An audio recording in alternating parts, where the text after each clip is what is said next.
ថែទាំត្រីនៅរដូវត្រជាក់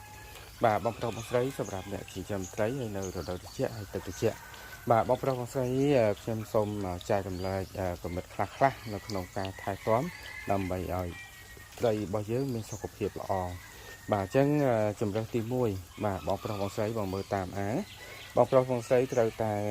ដាក់ទឹកអាងឲ្យបានយ៉ាងតិចក៏កម្ពស់3ទឹកទៅ4ទឹកដែរកម្ពស់អាងអត់អាចដាក់តែមួយទឹកទេកាលណាយើងដាក់តែមួយទឹកឬក៏ក្រោមហ្នឹងឬក៏លើនេះទីទួយគឺត្រីត្រជាក់បាទអញ្ចឹងកាលណាយើងដាក់ទឹកជ្រៅវាមានសម្ពាធពីរសម្ពាធនៅខាងលើត្រជាក់និងសម្ពាធនៅខាងក្រោមគឺក្តៅបាទហ្នឹងទីជំរើសទី1ជំរើសទី2បងប្រុសបងស្រីត្រូវតែបន្តប្រព័ន្ធទឹកតម្លាក់នេះបងប្អូនត្រូវតែប្រហូរទឹកថ្មីចូលជានិច្ចណាដើម្បីឲ្យមានចរន្តទឹកផ្លាស់ប្ដូរអញ្ចឹងវាធ្វើឲ្យត្រីយើងអត់ stress ទេណាវាធ្វើឲ្យត្រីយើងអត់ stress ទេហើយវាធ្វើឲ្យខ្យងរបស់យើងហ្នឹងក៏អត់ stress ដែរអញ្ចឹងនេះគឺជារបៀបប្រើទី2បាទហើយសម្រាប់ទី3តកតងនឹងការផ្ដល់ចំណីណាការផ្ដល់ចំណីសម្រាប់នៅរដូវត្រជាក់ក៏យើងផ្ដល់ចំណីអត់ឲ្យច្រើនដូចនៅរដូវធម្មតាដែរណាសម្រាប់ការផ្ដល់ចំណីបាទអញ្ចឹងគឺយើងផ្ដល់ចំណីបាទកុំច្រើនពេកបាទហើយក៏កុំឲ្យសល់ដែរបាទហើយទី4តកតងទៅនឹងបងប្រុសបងស្រីត្រូវតែនឹងមានចម្រោកខ្លះដាក់ហើយដាក់ហ្នឹងក៏អត់ឲ្យច្រើនណាបាទដូចជាប្រភេទចកស្លឹកធំបាទប្រភេទចកអាសូឡាស្លឹកតូចយើងដាក់ត្រឹមតែ100% នៅក្នុងនេះយើងអាងទៅមួយយើងគិតថា 100% យើងដាក់ច្រើនផុតគឺ 10% បាទណាដើម្បីឲ្យត្រីមានចម្រោកដើម្បីឲ្យកូនត្រីខ្លះវាដែលវាញាស់ពីមេបាវាហ្នឹងវាទៅជ្រោក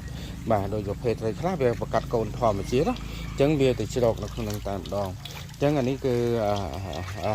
ជំរើសទី4ហើយជំរើសទី5គឺតកតងនឹងការដាក់ថ្នាំបាទថ្នាំការពារវាមានច្រើនមានប្រភេទថ្នាំខ្លះគឺធ្វើឲ្យទឹកថ្លាចាហ្នឹងគឺ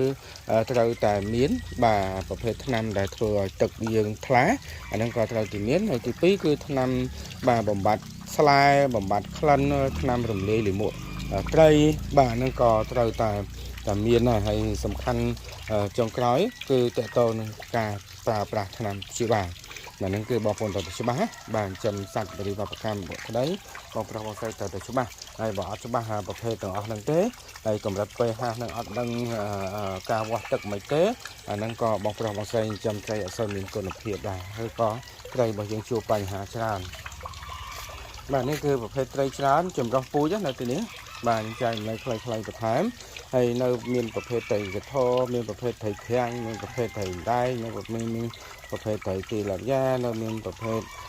សត្វផ្សេងជាច្រើនទៀតនៅក្នុងកសិដ្ឋានរបស់